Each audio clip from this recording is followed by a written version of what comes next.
The world can be wounded even by the hands of those who mean well. If being good is something we feel we must be, does the pain of others become a weight on our conscience? You felt this before? That quiet unease? Those moments when you feel both small and strangely responsible? Maybe you've noticed your own boundaries fading as you try to help someone else, or realized that helping doesn't always bring peace, but instead leaves behind a subtle heaviness. Why is it that kindness sometimes lifts us up, yet at other times feels like it's suffocating us? And even more unsettling, what or who disappears when we go beyond simply being good? From an early age, the idea of being good settles over us like a sacred expectation. Family, school, and culture whisper the same instructions. Be empathetic, share, show compassion. These can guide us, yes, but the line between guidance and obligation is thin. When kindness turns into a duty, something shifts. It stops being a choice and becomes a burden. And strangely, when a virtue becomes an obligation, it begins to lose its meaning. When you show empathy, does it truly illuminate something within you, or does it quietly add weight to your shoulders? Even the kindest actions can lead to unintended consequences. There's a sense, echoing thoughts we've encountered before, that good and evil are not opposites, but voices within the same person. When one is silenced, the other tends to grow louder. An act meant to help can take away someone else's responsibility. Compassion can become a way of avoiding our own struggles. In trying to protect, we may end up restricting. In trying to help, we may create dependence.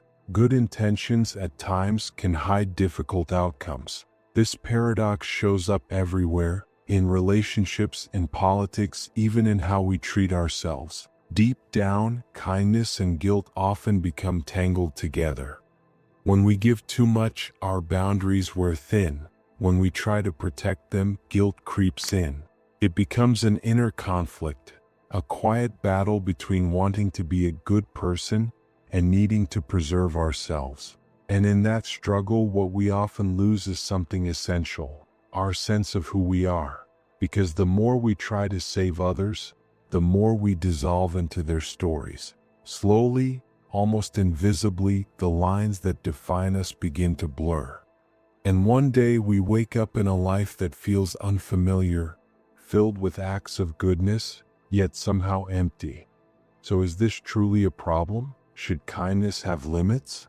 And if it does setting those limits make us cold or simply aware? At this point, a deeper question emerges. When we avoid carrying our own burdens by focusing on others, what happens to our freedom? Living for someone else can make us forget who is actually shaping our life. And when we step into someone else's path, even with the best intentions, we may unintentionally take away their freedom. Freedom and responsibility are intertwined.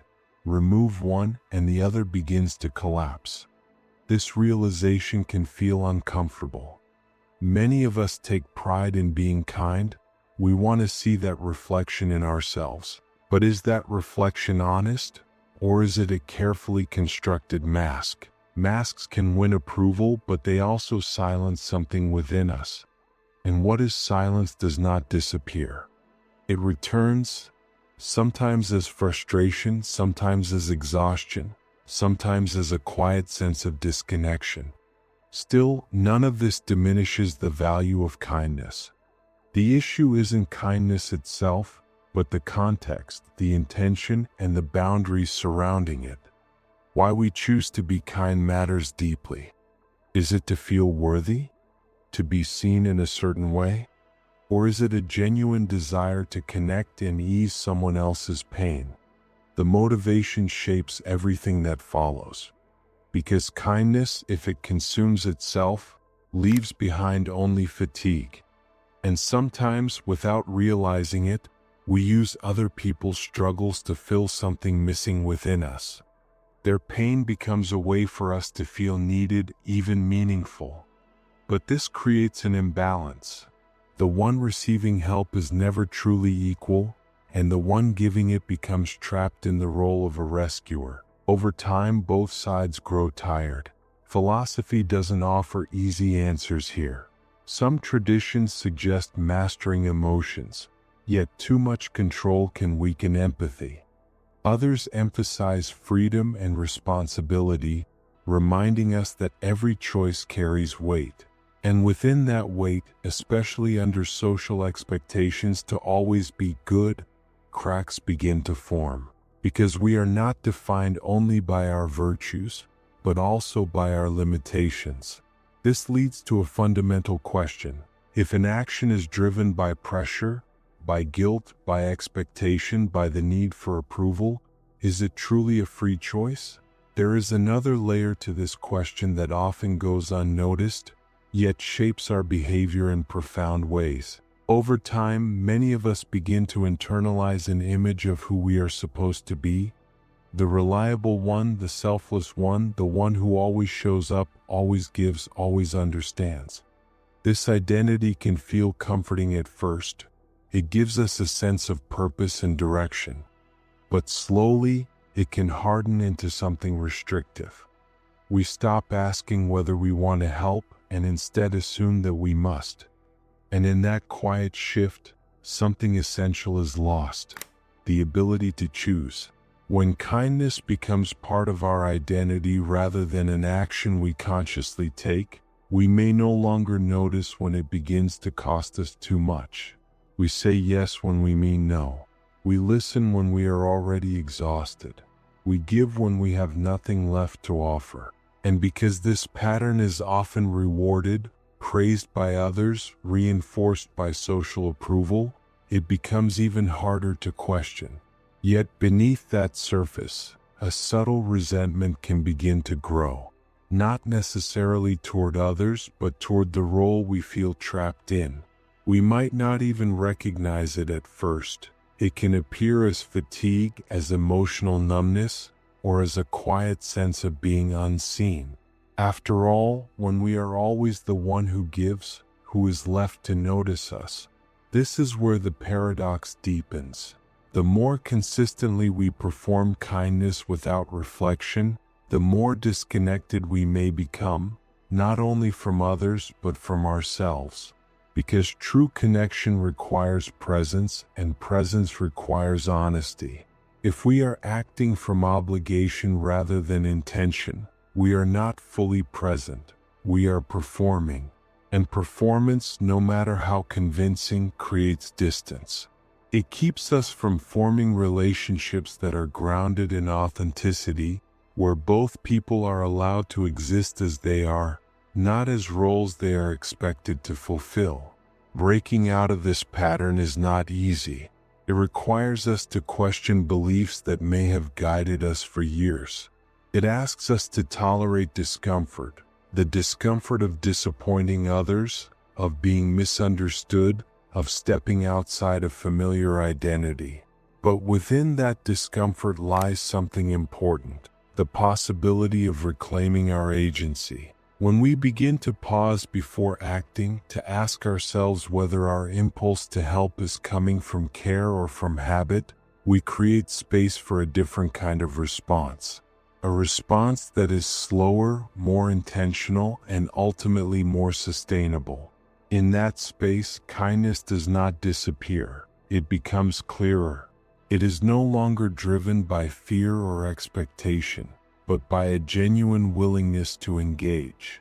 And perhaps most importantly, it allows us to remain whole while we reach toward others, neither losing ourselves in the process, nor turning away from the connection we deeply need. Freedom is not just about what we do, but why we do it. When kindness is chosen freely, it can transform us. When it's driven by obligation, it can quietly enslave us. That's why the most genuine acts often go unnoticed, small, voluntary, unperformed. At the same time, there's a tension within all of us, the need to connect with others and the need to remain whole within ourselves. As we move closer to others, boundaries soften. as we reinforce those boundaries, loneliness can appear. Neither extreme satisfies us completely. And in trying to find balance, we make mistakes, often with the best intentions, yet with complicated outcomes. Imagine this: someone you care about is in deep pain. You want to comfort them, but every attempt to ease their suffering might delay their need to face it. Every decision you make for them might take away an opportunity for growth. Unchecked kindness can sometimes cause harm, and yet choosing not to help feels equally troubling. There's no simple resolution here. This isn't just about morality, it's about the dynamics between people. It requires an honest inner dialogue. What am I taking on, and why? Which struggles are mine to carry, and which belong to someone else? These are difficult distinctions. Emotions blur the lines. Learning the difference between empathy and overstepping takes time. Some people see boundaries as selfishness. Others recognize them as a form of respect. And perhaps that's what they truly are: respect for yourself and for the other person's path. Because real respect allows someone the space to walk their own journey. Within us, there is always an inner voice, a kind of quiet judge and defender at once. Conscience doesn't speak simply, it creates a tension that pushes us to act. That tension can guide us, but it can also overwhelm us. Ignoring it may bring temporary relief, but it never truly disappears. It returns, often stronger. That's why kindness requires reflection. Not just the act itself, but its intention and its impact. And sometimes an uncomfortable truth emerges. Being good can prevent us from truly understanding others.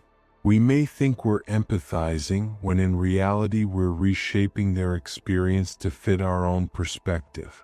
In doing so, we risk creating an imbalance, where the helper defines the story, and beneath that, kindness can quietly become control. All of this may feel unsettling, and that's the point. Growth rarely begins in comfort. If something here feels familiar, resist the urge to answer immediately. Instead, sit with the question: when I believe I'm being kind, who am I really doing it for? The answer may not come right away. And that silence, that pause, is not emptiness. It's the beginning of something changing. There's no single rule to resolve this, no formula that fits every life. But there is an invitation. Let kindness be a practice, not a performance. A practice allows room for mistakes, for learning, for adjusting. It asks you to consider both your needs and the autonomy of others at the same time. This balance is never achieved overnight. It isn't something you suddenly arrive at like a destination on a map. It's something shaped slowly, quietly, through the choices you make every single day, through the moments you speak up and the moments you choose silence. Over time, it becomes part of who you are. So if this reflection leaves you feeling even slightly uneasy, don't rush past it. Don't distract yourself or push it aside. Stay with it. Listen closely. That discomfort you feel isn't there to judge you. It's there to guide you. It's an opening, a doorway, a quiet invitation to begin a deeper, more honest conversation with yourself. Ask yourself where your kindness comes from. Is it a place of strength or a place of fear? Are you giving because you truly want to, or because you feel you have to?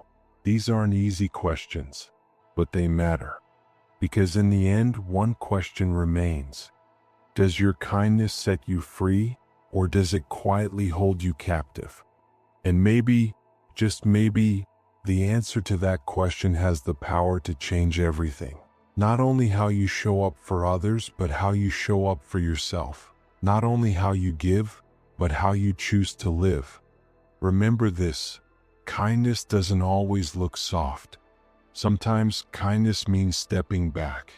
Sometimes it means saying no without explaining yourself. Sometimes It means setting a boundary so clear that it needs no words at all.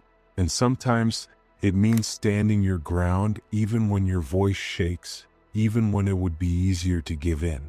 Strength doesn't always reveal itself through action. It doesn't always need to be loud or visible.